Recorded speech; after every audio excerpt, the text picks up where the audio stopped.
Nigeria national plane carrier Nigerian Air arrived Nigeria for the first time.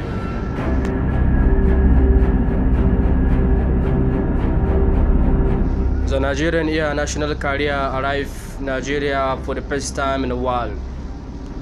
After the collapse of Nigerian Airways for a long time, Nigerian Airways launched new Nigeria national carrier as Nigerian Air.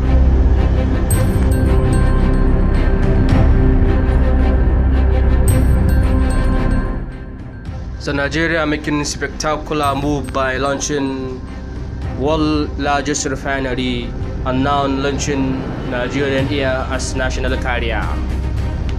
The remarkable achievement by Nigeria will see Nigeria go into the next level.